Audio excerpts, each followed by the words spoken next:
ব্যাখ্যা অনেক কঠিন। এজন্য স্বপ্ন কারো কাছে বলা উচিত না, নিষেধ। স্বপ্নের ব্যাখ্যা যারা জানে তাদেরকে বলা উচিত।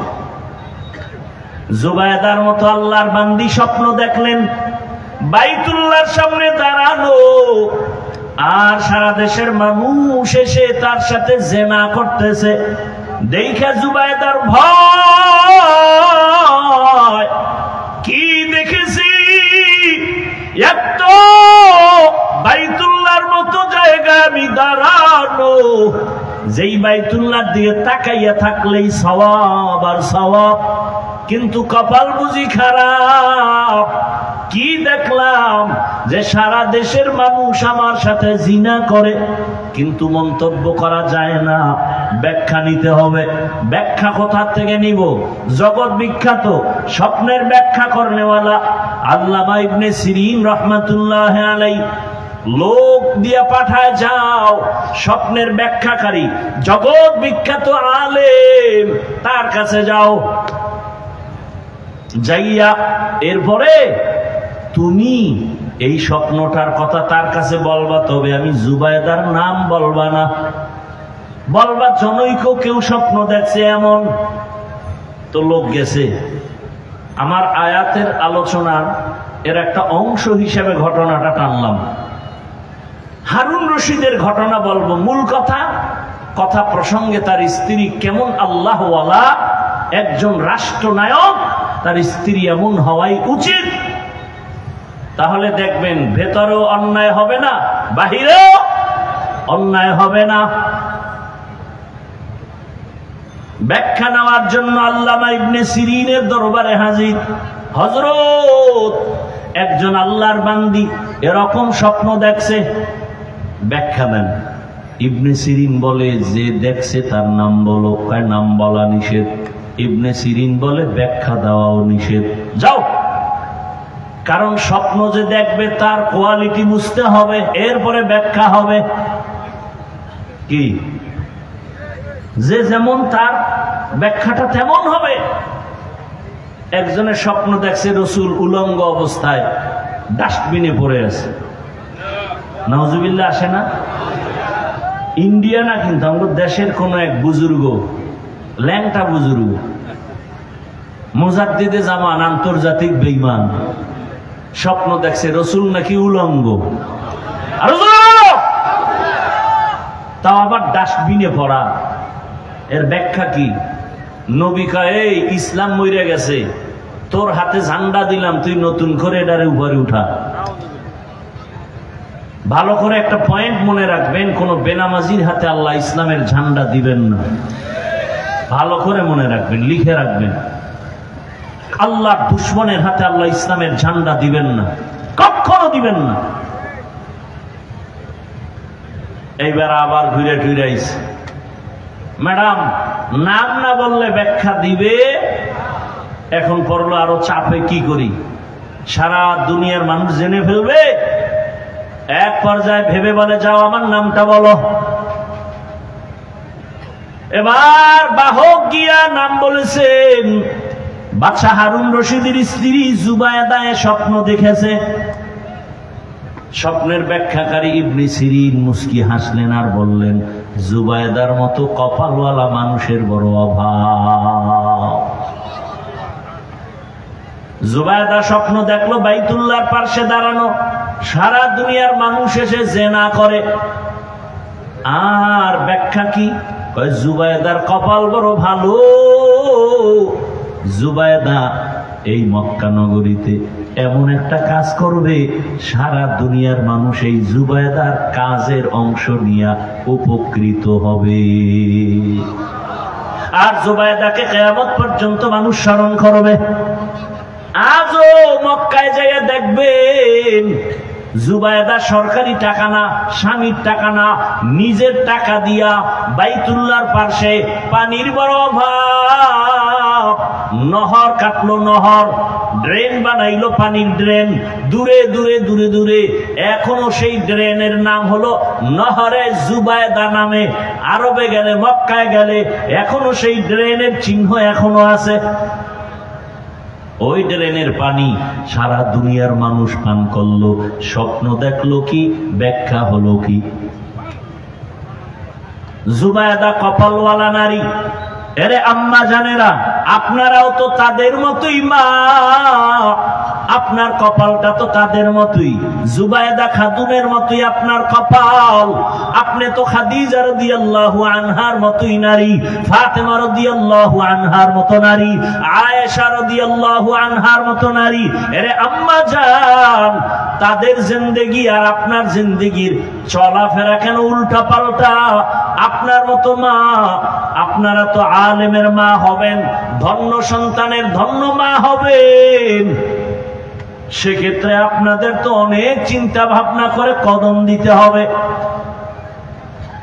এই জুবায়দার স্বামী হারুন রশিদ বাদশাহ, তিনি একদিন তার রাজপ্রাসাদে দুপুর বেলা উলামায়ে কেবার যারা বড় বড় আলেম রাষ্ট্রের দাওয়াত দিলেন, খানার দাওয়াত দিয়া সবাইকে রাজপ্রাসাদে সুন্দরভাবে আপ্যায়ন করলেন। বিভিন্ন আইটেমে খানা দিয়া শেষ করে বললেন, হযরত উলামায়ে কেরাম কেমন খাইলেন? আলহামদুলিল্লাহ, বাদশার প্রসাদের খানা তো অনেক সুন্দর। এবার আপনারা শান্ত হইছেন নি? বলে হ্যাঁ। এবার আমার একটা প্রশ্ন আছে। এই আমি যে আলোচনা চলতেছে আমার আয়াতের, এই মূল পয়েন্ট এখন বলতেছি। উলামায়ে কেরামদের ডাকলেন আর বললেন, আমার একটা প্রশ্ন হলো। কি বলেন আপনার প্রশ্ন? বলে, আমি বাদশাহ হারুন রশিদ আপনারা চিনেননি? বলে হ্যাঁ চিনি। বলে তাহলে আমাকে একটু বলবেন, আমি হারুন রশিদ আমল করি যতটুকু পারি। আপনার আজকে আমাকে সবাই অ্যান্সার দিবেন, আমি বাদশাহ হারুন জান্নাতি নাকি জাহান্নামী? এক একজন উলামায়ে কেরামের মধ্য থেকে বলা শুরু হলো, আপনি জান্নাতি না জাহান্নামী এটা ফাইনাল বলা যাবে না, তবে এতটুকু বলা যাবে আপনার ভালো কাজের কারণে আপনি জান্নাতের পথে আছেন, খারাপ কাজের কারণে আপনি জাহান্নামের পথে আছেন, কিন্তু আপনি জান্নাতি জাহান্নামী বলা যাবে না। বাদশাহ হারুন রশিদ বলে, আমাকে যদি একটা সাইড করতে না পারেন আপনারা, আমি খাওয়াইয়া লাভ হইল কি? আপনাদের মজা করে খাওয়ান দিলাম, পারলেন না, আমাকে একটা সাইড করে দিবেন, হয়তো আমি জাহান্নামী নাকি জান্নাতি। এবার সব নিরাশ হয়ে গেল। উলামায়ে কেরাম বিদায়ের পথে হঠাৎ করে মজলিসের পেছন থেকে একটা ছোট বাচ্চা দাঁড়ায় গেল। 9 বছরের বয়সের এক বালক। 9 বছরের বালক দাঁড়ায় বলে, সালাম বাদশাহ জাহাপনা। কি ব্যাপার? বলে, আমি আপনার প্রশ্নের জবাবটা দিতে পারবো যদি আমাকে সময় দেন, বেয়াদবি মাফ করেন, অনুমতি দেন। সব আলেম তাকায় আছে, আমরা পারলাম না, আর এই অল্প বয়সে এ কি বলবো? ওই বালক দাঁড়ায় গেল। বাদশাহ কয়, সামনে আসো। সামনে এসে বলে, বাদশাহ একটু আমাকেও প্রশ্নটা করতে হবে।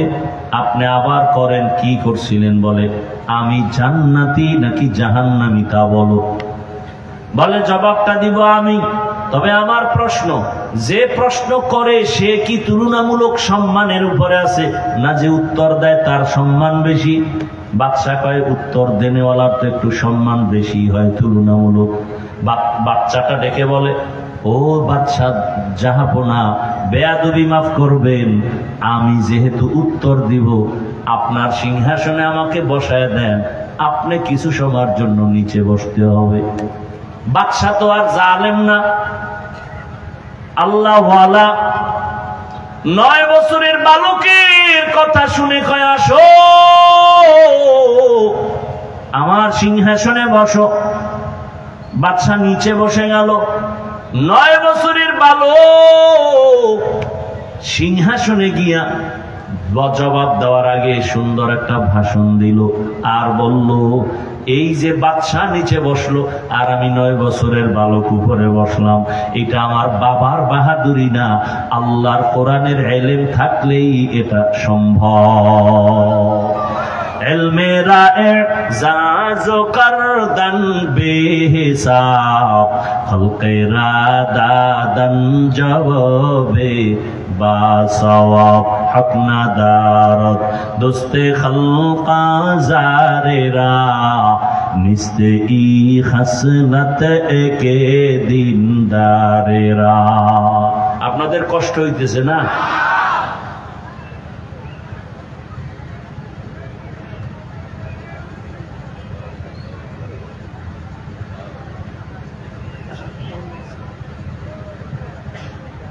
ইউসুফ মেম্বার সাহেব একজন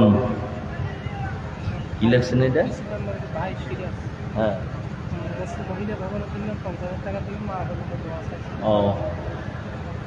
ইউসুফ মেম্বারের ভাই সিরাজ মহিলাদের একটা ভবন হবে 50,000 টাকা দিবেন দোয়া চাইছে, আল্লাহ কবুল করে। এবার 9 বছরের বালক ডাক দিয়া বলে, বাদশা আপনি যে প্রশ্ন করলেন আপনি জান্নাতি না জাহান্নামী, আমি জবাব দেওয়ার জন্য সিংহাসনে বসলাম। এবার আমার প্রশ্ন হলো আপনি একটু বলেন, আপনি চোখ দুইটা বন্ধ করে আপনার ইতিহাসের দিকে তাকান, আপনার জীবনে এমন কোন ঘটনা কি হয়েছে যে আপনার সামনে সুন্দরী মেয়েরা দাঁড়ানো, সুন্দরী রূপসী মহিলা দাঁড়ানো, আপনি একা, কেউ নাই, চাইলেই আপনি গুনাহ করতে পারতেন, জিনা করতে পারতেন, কিন্তু আপনি আমার আল্লাহ দিয়ে তাকায়া সে গুনাহ করেন নাই। বাদশা হারুন রশিদ বলে, এর তো ভুরি ভুরি ঘটনা হয়েছে, সীমাহীন। আমার সামনে কত আমার রাষ্ট্রের সুন্দরীরা সামনে হাজির, কেউ নাই, তার আবদার নিয়ে আসছে, সমস্যা, অর্থের সমস্যা, বিভিন্ন কারণে, কিন্তু আমি আল্লাহর ভয়ে ওই গুনার সুযোগ পেয়েও গুনাহ করি নাই। ওই বালক ডাক দিয়া বলে, আল্লাহর উপরে ভরসা করে আমি বলে দিলাম আপনি বাদশা হারুন রশিদ পরিপূর্ণ জান্নাতি। সব আলেমের মাথা গরম, আমরা সবাই ব্যর্থ। এই 9 বছরের বালক কে জবাব দিল? সব আলেম চিল্লায় বলে, বলো তোমার হাতে কি দলিল আছে? বলে, আমি মন গড়া বলি নাই, আল্লাহ কোরআনের আয়াত দিয়া দলিল দিচ্ছি, শুনে নেন। ওয়া আম্মা মান খাফা মাকাম রাব্বিহি ওয়া নাহান নাফসা আনিল হাওয়া ফাইন্নাল জান্নাতা হিয়াল মাওয়া। আল্লাহ ওয়াদা করেছেন যে গুনাহ থেকে নিজেরে দূরে রাখবে, গুনাহ থেকে যে নিজেকে বাঁচায় রাখবে, নিজের প্রবৃত্তিকে কন্ট্রোলে রাখবে, আল্লাহ ওয়াদা করেছেন তাকে আমি বিনা হিসাবে জান্নাত দিব। हर के दारत खौफे हक दर दिल मदाम जन्नतुल मावा देहद उतरा मकाम। এরে আল্লাহর বান্দারা, সন্দীপের মুসলমান যুবক বাবা, ও বৃদ্ধ বাবাজি, ও পর্দার আড়ালের মা বোনেরা, সাহাবায়ে কেরামদের জীবনী কত করুণ। তারা ইচ্ছা করে গুনাহ করেন না, বরং তারা এত নেক আমল করেছেন, আল্লাহ খুশি হইয়া তাদেরকে জান্নাতের সুসংবাদ দান করেছেন। এরপরেও তারা কি পরিমাণ জীবন কান্নায় কাটায় দিলেন। রহমতের নবী আমার রাতের বেলা ঈশান নামাজের পরে ঘুমিয়ে গেলেন। হঠাৎ নবী তো ঘুমালে 2 চোখ মোবারক বন্ধ, তবে কলব ঘুমায় না। রহমতের নবী হঠাৎ ঘুমের মাঝে শুনে কান্নার আওয়াজ। মায়ার নবীর ঘুম ভেঙে গেল। সজাগ হইয়া নবী ঘর থেকে বের হয়েছেন। মাথার কিনারায় মসজিদে নববী। রহমতের নবী বের হইয়া তাকাইতেছেন এই রাতের বেলা, কে আমার মসজিদে গভীর রাতে কান্নার আওয়াজ। রহমতের নবী দরওয়াজা দিয়া তাকায়া দেখেন একজন বান্দা নামাজে গভীর রাতে কান্না করে, নামাজে কান্না দাঁড়ায়া দাঁড়ায়া। নবী ভালো করে তাকায়া দেখলেন সাধারণ কোন ব্যক্তি না, জান্নাতি 10 জন সাহাবাদের মধ্যে প্রথম আমার কলিজার আবু বকর নামাজে দাঁড়ায় দাঁড়ায় কান্না করতেছেন। নবী অপেক্ষা। আবু বকর নামাজ শেষ করে হঠাৎ বের হয়ে তাকায় দেখে রহমতের নবী দাঁড়ানো। মায়ার নবী বললেন, আবু বকর বলেন, ইয়া রাসূলুল্লাহ, আমি গোপনে নামাজে দাঁড়াইলাম, আপনি এখানে কেন? আবু বকরের কথায় রহমতের নবী বললেন, ও আবু বকর, তোমার কান্না আমাকে এখানে হাজির করেছে, তুমি কান্না করেছো। আরে নামাজের মধ্যে কান্নার কারণ কি? আবু বকর বলেন, একটা আয়াত আমাকে কান্নার মধ্যে ফেলে দিয়েছে। কি আয়াত? ইন্নাল্লাহা আশতারা মিনাল মুমিনিনা আনফুসাহুম ওয়া আমওয়ালাহুম বিআন্না লাহুমুল জান্নাহ। আল্লাহ বলেন, মুমিনের জান মাল আমি কিনে নিয়েছি, বিনিময়ে মুমিনের জান্নাত দিয়েছি। নবী বলেন, আর খুশির কথা, এখানে কান্না কেন? আবু বকর বলেন, আমি তো গভীরে চিন্তা করেছি নবী। আবু বকরের তো চিন্তা অনেক গভীর। ইজা জা নাসরুল্লাহ এ সূরা নাজিল হয়েছে, সাহাবায়ে কেরাম আনন্দ, কিন্তু আবু বকর চোখের পানি ছেড়ে কান্না করেন। জিজ্ঞাসা করা হয়, আবু বকর কাঁদো কেন? বলে, তোমার সুসংবাদ আর আনন্দের মধ্যে আমি তো কান্নার আওয়াজ দেখতেছি, কারণ রহমতের নবীর বিদায় এর সুসংবাদও এখানে আছে। নবী চলে যাবেন, আমার এই দিকে মন চলে গেছে কান্নার আওয়াজ। ও নবী, যদিও খুশির কথা, আল্লাহ মুমিনের জানমাল কিনে নিয়েছেন, মুমিনের জান্নাত দিয়েছেন। ও নবী, আপনি জানেন আমি একটা ব্যবসার দোকানদারি করি। আমার কাছে আজকে এক মহিলা আমার দোকানে আসিয়া বহুদিন আগের কিনা একটা কাপড় ফিরায় টাকা নিয়ে গেল। বিদায় বেলা বললাম, আম্মা জান, আপনি কাপড় ফিরায় দিলেন, তার কারণ কি? মহিলা বলে, তোমার দোকানের কাপড় আমার পছন্দ হয় নাই, আগেই দেওয়ার কথা, সময়ের কারণে আসতে পারি নাই, এখন দিয়ে চলে যাচ্ছি। ইয়া রাসূলুল্লাহ, আমার ভয় অন্তরে জমা হয়ে গেছে, হাসরের ময়দানের কথা আমার মনে পড়ে গেছে। যেই হাসরের ময়দানের কথা নবী আপনিই বলেছেন, এমন ভয়ঙ্কর হবে হাসরের মাঠ, যেই মাঠের মধ্যে নারী পুরুষ সবাই উলঙ্গ দাঁড়াবে। নবী আপনিই তো বয়ান করে কেঁদেছেন, এত কান্না করেছেন আপনি, হাসরের মাঠ কত ভয়ঙ্কর হবে। ইয়া রাসূলুল্লাহ, আপনিই বলেছেন নারী পুরুষ সব উলঙ্গ দাঁড়াবে। আল্লাহর নবী আপনিই বলেছেন হাসরের ময়দান এতটা ভয়ঙ্কর হবে, কেউ কারো দিকে তাকাবার পর্যন্ত হুঁশ হবে না। অন্যদিকে আমার আল্লাহ হাসরের মাঠ কায়েমের পর অর্ডার করবে, রে সূর্য কাছে নেমে আসো, যত তাপ তুমি জমিনে ছেড়ে দাও। সূর্যের এত গরম, সূর্যের গরমে মাটির জমিনটা তামা হয়ে যাবে, মানুষগুলো ছটফট করবে, কলিজা ফাটা কান্না। সূর্যের গরমে মাথার মগজগুলো ভাতের মারের মতো ফুটতে থাকবে। ও রহমতের নবী, আপনি বলেছেন অপরদিকে জাহান্নামের চিৎকারের আওয়াজ, জাহান্নাম এত জোরে চিল্লানি দিয়া বলবে, আল্লাহ, বেনামাজি গুনাহগার গুলো কই, আমার পেটে দাও, আমার পেটে ক্ষুধা।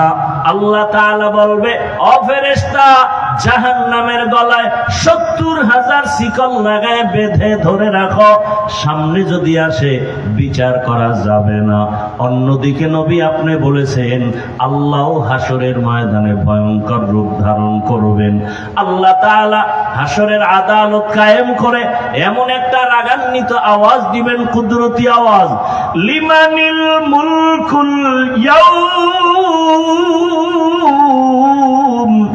লিল্লাহিল ওয়াহিদিল কাহ্হার। আল্লাহ তাআলা বলবেন আজ হাসরের ময়দানের রাজত্ব কার?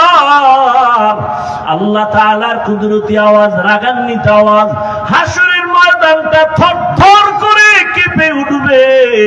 ও বেনামাজি বাবারা, ও দাড়ি কামানেওয়ালা বাবারা, আল্লাহর আদালত থেকে কই পালায় যাবি? আজরাইলের হাতে তো ধরা পড়তেই হবে রে বাবা। দুনিয়াটা কিছুই না, আল্লাহর কোরআন সত্য, নবীর কথা সত্য, হাসরের ময়দানের ঘটনাও সত্য। আল্লাহ পাকের হুঙ্কারে হাসরের ময়দান তেমন অবস্থা হবে, নবী নিজেই বলেন যে নবীরা কোনো গুনাহ নাই, তারাও কান্নায় বেকারার হয়ে যাবেন। আদম নবীর কান্না, মুসা নবীর কান্না, ইব্রাহিম নবীর কান্না, ঈসা নবীর। আমি জিজ্ঞাসা করলাম, ইয়া রাসূলুল্লাহ, তখন আপনি কোথায় থাকবেন? আল্লাহর নবী কান্না করে বলে, ও আয়েশা, এমন কঠিন সময়, আরে সব নবীরা যখন কান্না করবেন, আমি তখন মাকামে মাহমুদে সিজদায় পড়ে যাব, আমিও কান্না শুরু করব। মুসা নবী নিজের চিন্তায় কাঁদবেন, ঈসা নবী নিজের জন্য কাঁদবেন, ইব্রাহিম নবী নিজের জন্য কাঁদবেন, আর আমি একা একবারেও আমার নিজের চিন্তা করব না। আমি আল্লাহর আদালতে বারবার কান্না করে বলবো, আমার উম্মত, ও আল্লাহ, আমার উম্মতের কি হালাত, জাহান্নামে একটা উম্মত জানো না যায়, আমার উম্মত জাহান্নামে গেলে আমি জান্নাতে যাব না। আল্লাহ অর্ডার করবেন, নবী উঠেন, আপনার কান্না আমি আল্লাহ বরদাস্ত করতে পারি না, আপনি কাঁদবেন না, আপনার উম্মত গুলো ধরে ধরে জান্নাতের দিকে নিয়ে যান। আম্মা জান আয়েশা বলেন, ইয়া রাসূলুল্লাহ, আপনি তখন চিনবেন কি করে আপনার উম্মত কারা? নবী বলেন, ও আয়েশা, দুনিয়াতে যে উম্মত 5 বেলার ওযু বানাইয়া নামাজ আদায় করেছে, হাসরের মাঠে ওযুর জায়গাগুলো নূরের আলোতে ঝলমল করতে থাকবে, আমি ধরে ধরে জান্নাতের ময়দানের দিকে নিয়ে কাউসারের সামনে লাইনে দাঁড় করাবো। আমি নবী নিজের হাতে কাউসারের পানি পেয়ালা ভরে দিব, উম্মতরা পান করবে, পিপাসা নিবারণ করবে, তৃপ্তি অর্জন করবে। ও আল্লাহর বান্দারা, আবু বকর কান্না করেন, ইয়া রাসূলুল্লাহ, হাসরের মাঠে আমার আল্লাহ আরেকটা হুঙ্কার দিবেন আর বলবেন, ওয়ামতাজুল ইয়াউমা আইয়ুহাল মুজরিমুন,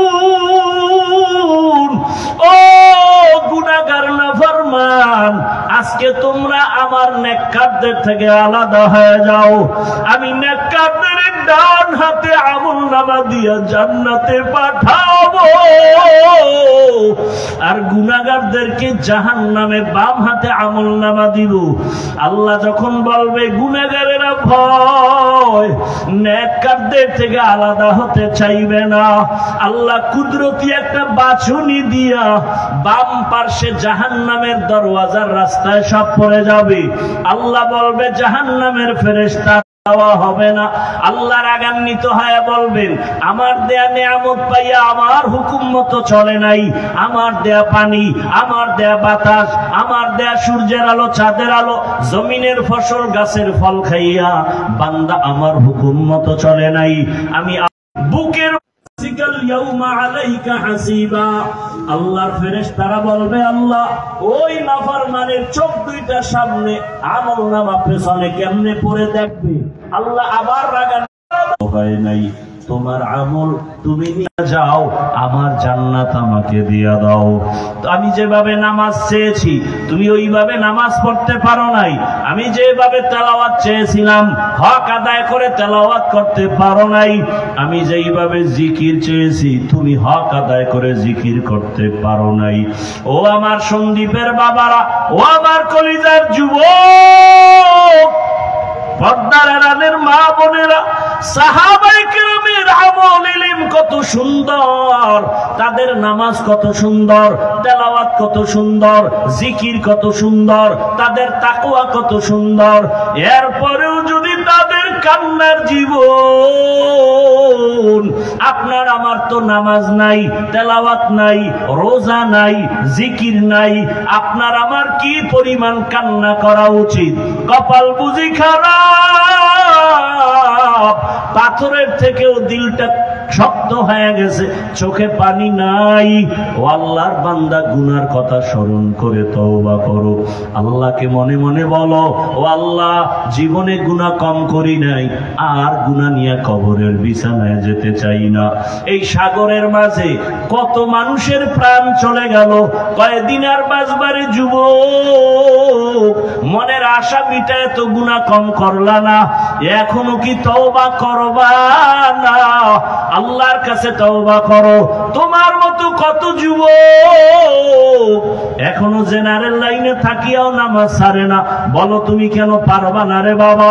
তোমার মতো যুবক চাকরি করে, ব্যবসা করে, নামাজ পড়ে, তুমি কেন পারো না? ও ব্যবসায়ী বাবারা, চাকরিজীবী বাবারা, আপনাদের মতো কত বান্দা চাকরি ব্যবসা করে, নামাজও পড়ে, বলেন আপনারা কেন পারবেন না? ও পর্দার আড়ালের মা বোনেরা, কয়দিন দুনিয়ায় বাঁচবেন? আপনার মতো কত মা পর্দা করে, নামাজ পড়ে, এখনো স্বামীর মাল হেফাজত করে, বেপর্দায় চলে না, মোবাইলে সময় নষ্ট করে না। আম্মা জানেরা কেন পারবেন না? এখনো সময় আছে, তওবা করেন। সন্তানটাকে আদর্শবান বানায় যান। সন্তানের ব্যবহারে কোনদিন যেন মা বাবা, মুরব্বী, উলামায়ে কেরাম, শিক্ষকেরা কষ্ট না পায়। আবু বকরের চোখের পানি, রহমতের নবীও চোখের পানি ছেড়ে কান্না করলেন। আল্লাহ পাক ওই হাসরের ময়দান কায়েম করবেন ইনসাফের বিচার করার জন্য। ওই ভয় অন্তরে জমা করো, আর 2 ফোঁটা চোখের পানি ছেড়ে অন্তরে আমার মালিকের ডাক দাও, হে মালিক, এই ময়দানে আমার মতো গুনাহগার কেউ নাই, আমার গুনার খবর মা বাবা ভাই বোন কেউ জানে না রে আল্লাহ। আমার গুনার কারণে আমার হাত না পাক, আমার চোখ না পাক, আমার জিহ্বা না পাক, অন্তর না পাক। ও আল্লাহ, আজকে থেকে তওবা করে নিলাম, মরিয়া গেল নামাজ ছাড়বো না, দাড়ি কাটবো না, বেপর্দায় চলবো না, মা বাবার সাথে বেয়াদবি করব না, উলামায়ে কেরামের দোয়া নিয়া, মা বাবার দোয়া নিয়া, শিক্ষকের দোয়া নিয়া, নবীর তরিকা মেনে চলবো। তওবা যদি করতে পারো, আমার আল্লাহ সাথে সাথে কবুল করে ফেলবেন। আমি শুরুতেই বলেছিলাম, আবু জাহালের কপালওয়ালা জানি না কেউ আছে নাকি? ওমরওয়ালা কপালওয়ালা কারা জানি না? ও আমার যুবক, বৃদ্ধ বাবাজি, পর্দার আড়ালের মা, অন্তর থেকে তওবার নিয়ত করে আল্লাহকে বলো আর ক্ষমা চাও। হায়াতের মালিক, রিজিকের মালিক, ইজ্জতের মালিক আমার আল্লাহ। ও আল্লাহ, এই ময়দানের সবাইকে ওমরওয়ালা কলব দান করেন, তওবাওয়ালা জিন্দেগি দান করেন। আর গুনাহ করব না, আর নাফরমানি করব না, গুনাহ মুক্ত জীবন দান করেন, তওবাওয়ালা জিন্দেগি দান করেন, আদবওয়ালা জিন্দেগি দান করেন, নবীজির সুন্নতওয়ালা জিন্দেগি আমাদের দান করেন। আয় আল্লাহ তাআলা, আপনার গোলাম হিসেবে আমাদের কবুল করে নেন। আলহামদুলিল্লাহি রাব্বিল আলামিন, ওয়াসসালাতু ওয়াসসালামু আলা সাইয়্যিদিল আমবিয়াই ওয়াল মুরসালিন ওয়া আলা আলিহি ওয়া আসহাবিহি আজমাইন। ইয়া আরহামার রাহিমিন, ইয়া আরহামার রাহিমিন, ইয়া আরহামার রাহিমিন। রব্বিরহামহুমা কামা রব্বায়ানি সগীরা। اللهم إنك عفو كريم تحب العفو فاعف عنا. اللهم إنا نسألك رضاك والجنة ونعوذ بك من سخطك والنار. اللهم ارحمني بترك المعاصي. اللهم ارحمني بترك المعاصي. اللهم ارحمني بترك المعاصي. اللهم আয় আল্লাহ, সাগরের মাঝের এই দ্বীপের মধ্যে আপনার গোলাম, এই গভীর রাত সমস্ত বাড়িওয়ালাদের দরজা বন্ধ, দোকানওয়ালাদের দুঃখ, আয় আল্লাহ আপনার রহমতের দরজা খোলা। কত উলামায়ে কেরাম, কত মুরব্বী, কত হাজী সাহেব, কত যুবক, ছাত্র ভাই, পর্দার আড়ালের মা বোনেরা, আয় আল্লাহ গভীর রাতে আমরা হাজির। আয় আল্লাহ গুনাহ করে ফেলেছি শয়তানের ধোঁকায়। যেদিন দুনিয়াতে আসছিলাম কত পবিত্র, আমার মা বাবা কত আনন্দিত, আজ সেই পবিত্র জীবন গুনার কারণে নাপাক করে ফেলেছি। গুনার কারণে আমার হাত নাপাক, আমার চোখ নাপাক, আমার জিহ্বা নাপাক, আমার অন্তর নাপাক। আমার গুনার খবর আমার মাও জানে না, বাবাও জানে না, ভাই বোনেরা পরিবারের কেউ জানে না। যদি জানতো আমি কত বড় জাহান্নামের আসামি, আমাকে ভালো নজরে দেখতো না। ও আল্লাহ তুমি কত বড় দয়ার মালিক। এত গুনাহ করার পরেও রাগ করিয়া পানি বন্ধ করে দাও নাই, খানা বন্ধ করো নাই রে মালিক, সম্মানের চেয়ার থেকে ফেলে দাও নাই। আমরা তওবার নিয়তে ফিরে আসছি। আয় আল্লাহ গুনাহ আর করব না, আর দাড়ি কাটবো না, নামাজ ছাড়বো না, বেপরদায় চলবো না, মা বাবার দোয়া নিয়া, শিক্ষকের দোয়া নিয়া, উলামায়ে কেরামের পরামর্শ নিয়া, নবীজির সুন্নত অনুযায়ী চলবো। আমাদের তওবা কবুল করে নেন। আয় আল্লাহ আমাদের তওবার উপরে মজবুত হয়ে চলার তৌফিক দান করেন। আয় আল্লাহ গুনাহের প্রতি ঘৃণা জমায়া দেন। আয় আল্লাহ মা বোনদের কবুল করে নেন, আবেদা পর্দাওয়ালা বানায় দেন, সন্তানগুলো নেককার বানায় দেন। আয় আল্লাহ লেখাপড়া পরীক্ষার্থীদের কামিয়াবি দান করেন। আমার কলিজার যুবকদের দ্বীনের খাদেম বানায় দেন। হেদায়েতের নূর দিয়ে সিনাটা ভরপুর করে দেন আল্লাহ।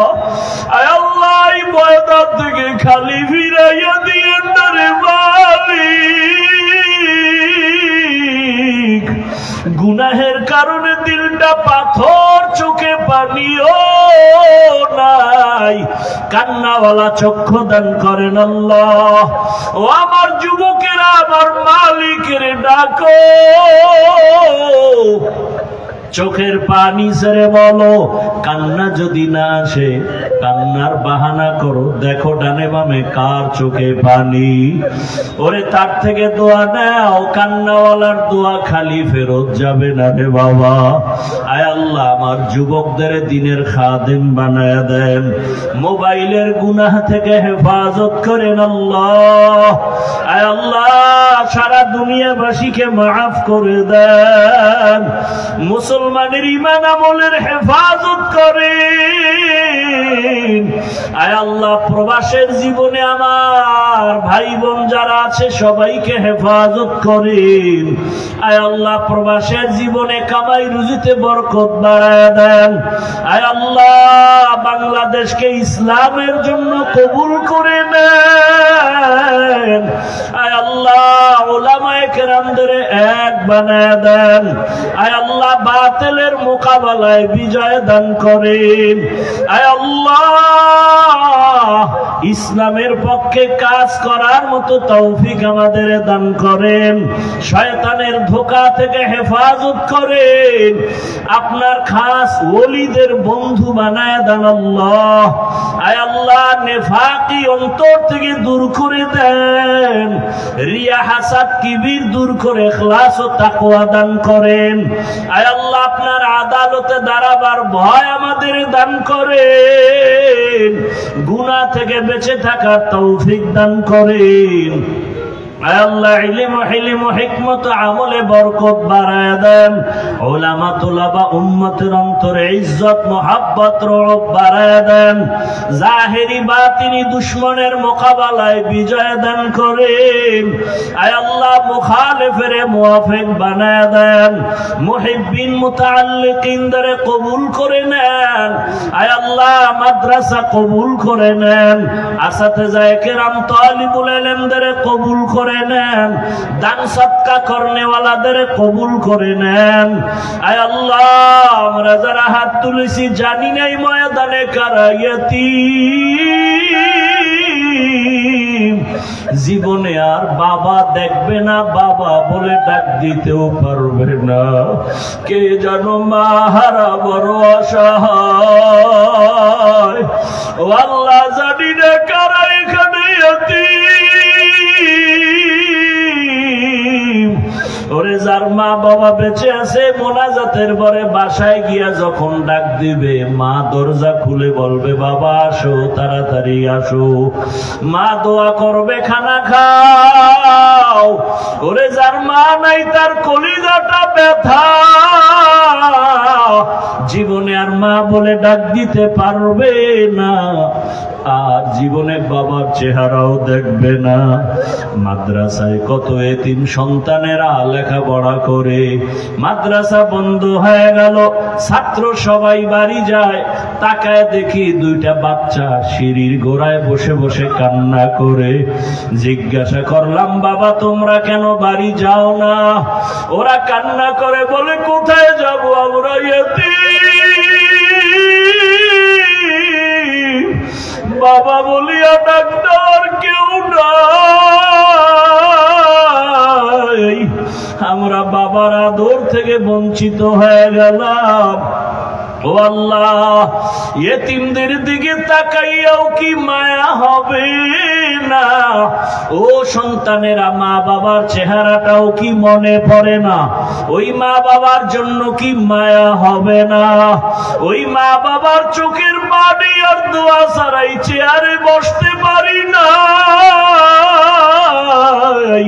ওই মা বাবার চোখের পানি আর দোয়া ছাড়া মাওলানা হতে পারো নাই, টাকার মালিক হতে পারো নাই, বাড়ির মালিক হতে পারো নাই। ওই মা বাবার কবরে রেখে কেমনে ঘুমাও? দুই ফোঁটা চোখের পানি ছেড়ে দোয়া করো। ওই মা বাবার কত চোখের পানি তোমার আমার পেছনে, তোমাকে আমাকে মানুষ বানাইতে কত চোখের পানি ফেললেন। ওই মা বাবারে ভুলিয়া কেমনে ঘুমাও? ও আল্লাহ মেহেরবানি করে সবাইকে কবুল করে নেন। আয় আল্লাহ আমাদের কান্নাওয়ালা চক্ষু দান করেন, জিকিরওয়ালা জিহ্বা দান করেন, আখিরাতের ফিকিরওয়ালা কলব দান করেন। আয় আল্লাহ সমস্ত মা বাবা সহ সবার কবর জান্নাত বানায় দেন। আয় আল্লাহ যারা বেঁচে আছেন হায়াত বাড়ায় দেন। আয় আল্লাহ সুস্থতার নিয়ামত দায়মি ভাবে দান করেন। আম্বিয়ায়ে কেরাম, সাহাবায়ে কেরাম, শুহাদায়ে কেরাম, আউলিয়ায়ে কেরাম, আসাতিজায়ে কেরামদের মাকাম জান্নাতে উঁচু বানায় দেন। আয় আল্লাহ আমাদের পরস্পরে মুহাব্বত বাড়ায় দেন। যারা ব্যবসা করে, চাকরি করে, কামাই রুজিতে হালাল ভাবে বরকত বাড়ায় দেন। আয় আল্লাহ দিলের নেক আশা পূরণ করে দেন। আয় আল্লাহ সমস্ত দিনের খেদমত গুলো ইখলাসের সাথে কবুল করে নেন। আয় আল্লাহ ঢাকাতে মাদ্রাসার খেদমত করি, আয় আল্লাহ আপনি মাদ্রাসা কবুল করে নেন। আয় আল্লাহ সুন্নাতওয়ালা নবীর আদর্শের জীবন দান করেন, ইজ্জতের জিন্দেগি দান করেন, নবীজির রওজায় গিয়া সালাম দেওয়ার তৌফিক দান করেন, বাইতুল্লাহর গিলাফ ধরে লাব্বাইক বলার তৌফিক দান করেন।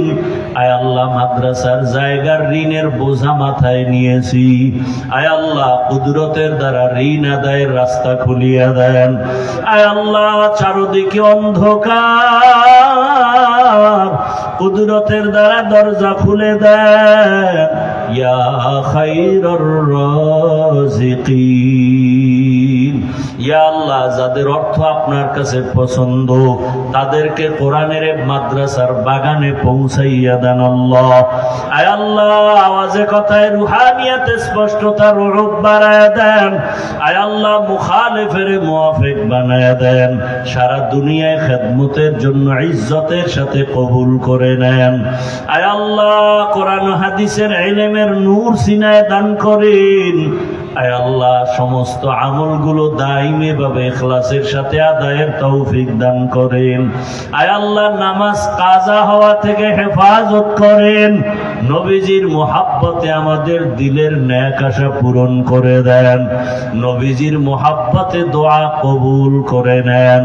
হাসবুনাল্লাহু ওয়া নি'মাল ওয়াকিল, নি'মাল মাওলা ওয়া নি'মান নাসির। وصلى الله تعالى على خير خلقه محمد وآله وأصحابه أجمعين آمين آمين آمين برحمتك يا أرحم الراحمين। 1 মিনিট বসেন, 1 মিনিট।